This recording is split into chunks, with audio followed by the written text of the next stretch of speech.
Ajaran kebajikan.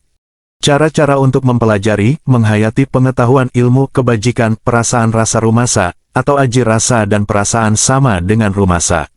Untuk mempelajari pengetahuan ini sebetulnya tidak sukar dan juga tidak mudah. Kalau kita tidak dengan disiplin atau tidak dengan sungguh-sungguh, tekad dengan tulus ikhlas memang menjadi kesukaran. Tetapi kalau kita dengan penuh tekad dan sabar disertai menghayatinya, maka tercapailah maksud tujuan kita. Untuk mempelajari pengetahuan ini, pertama kita harus sabar dan penuh kepercayaan pada diri kita. Bahwasannya pelajaran ini baru akan dapat kita capai atau kita hayati. Mengapa kita harus percaya pada diri kita sendiri? Karena sesuatu perbuatan, baik pelajaran maupun apa saja itu tergantung pada kitanya sendiri. Apalagi kalau kita akan mempelajari pengetahuan ilmu, tanpa ada tekad dan kegiatan yang sungguh-sungguh, ada kemungkinan kita akan mendapat kegagalan tidak berhasil. Justru itu percaya diri sendiri, berarti kita tidak ada keraguan-raguan yang akan menghambat kegagalannya untuk mencapai keberhasilannya. Tentu saja di samping itu juga kita harus banyak berdoa pada Allah, semoga kita dapat diridhoi oleh Allah. Di sini saya jelaskan, untuk mendapat keberhasilan seutuhnya.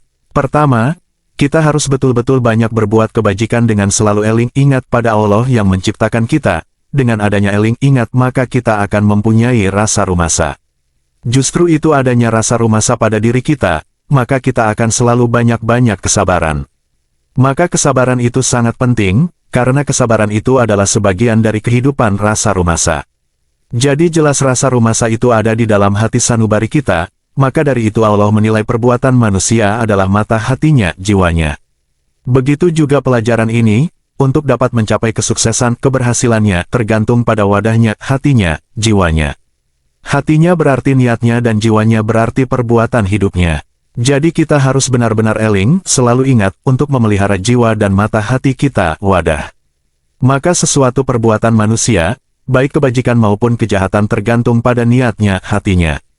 Justru itu hati, wadahnya, kita harus dapat pelihara. Karena Allah berfirman dalam surat Al-Asyr, wal asri, demi manusia untuk dapat selamat di dunia dan di akhirat.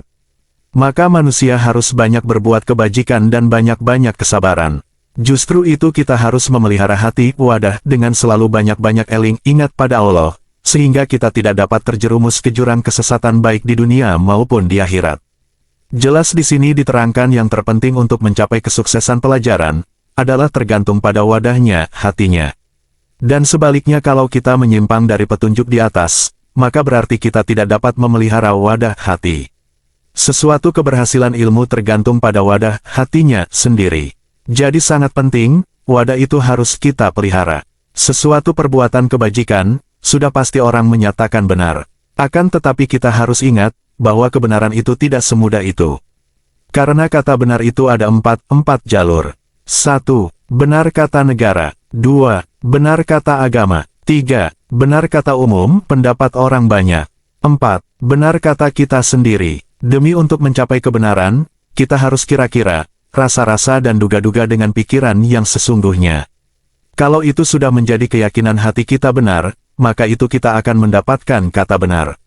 Kunci kebenaran terletak pada diri kita sendiri, tergantung pada niat, ucap dan langkah kita ke jalan kebajikan. Karena kehidupan hidup kita adalah niat, tekad, ucap dan langkah. Justru itu kalau kita dapat mempersatukan kata-kata tersebut di atas pada hakikatnya, hati, dihayati, maka itulah yang dikatakan kebenarannya benar. Kedua, bagi kita orang yang mempunyai ilmu pengetahuan yang luhur, terutama harus banyak-banyak berbuat kesabaran. Dan juga harus mempunyai budi luhur, tanpa mempunyai budi luhur berarti tidak ada artinya ilmu yang sedang dihayati. Maka dari itu kita harus benar-benar menghayatinya. Budi yang luhur tertera pada akhlak seseorang yang berilmu, marilah kita sama-sama menyimak masalah ini. Demi menjaga keutuhannya ilmu, pengetahuan, yang sedang kita hayati ini, sebagai pada dasarnya adalah tata krama dalam diri kita sendiri. Dan selanjutnya kita harus 1. Patuh dan takwa pada Allah. 2. Menghormati guru, ingsun. 3. Menghormati dan patuh pada ratu, pemerintah. 4. Patuh pada orang tua dan menghormati pada yang lebih tua. 5. Menghormati sesama karo, sesama umat, sekalipun berlainan agama. Jadi dengan menghayati kebajikan-kebajikan sesama umat dan orang-orang tua beserta dasar-dasar yang tersirat di atas, maka kita sudah mulai menuju kepada budi luhur. Demi untuk menyatakannya berbudi luhur, marilah kita bersama-sama menghayati petunjuk-petunjuk di bawah ini. Pertama, sopan santun dan tata krama pergaulan sesama umat. Selain dari dalam sikap, gerak-gerik dan tindak tanduk pada adab sopan santun dan pergaulan sehari-hari. Orang yang berbudi luhur, tidak dapat tidak pergaulannya dengan sesama umat akan rukun dan damai dengan diliputi rasa hormat menghormati dan harga menghargai. Sebaliknya orang yang tidak berbudi luhur, pergaulannya akan kelihatan kasar dengan diliputi oleh ketegangan dan rasa permusuhan. Maka selarasnya hubungan dan pergaulan membuktikan kesucian jiwa dan kebesaran pribadi. Dan dari itu hendaklah adab sopan santun sesama kita menjadi perhatian selayaknya. Karena di samping hubungan dengan Allah, maka hubungan sesama manusia menjadi sasaran utama, daripada ajaran Islam sebagai suatu agama kemanusiaan. Di samping kita takwa pada Allah, terdapat pula kewajiban penting ialah berbakti kepada kedua orang tua yaitu ibu dan bapa beserta guru dan patuh pada negara dan syara agama. Akan tetapi yang terpenting adalah ingsun, diri pribadi. Karena diri pribadi itu adalah wadah, antara rasa ingsun ya Rasul Allah.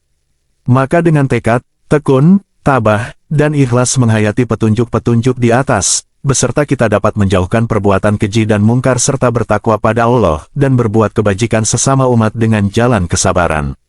Dengan keyakinan kita menghayati petunjuk-petunjuk tersebut di atas, mudah-mudahan kita mendapat keridhaan dari Allah.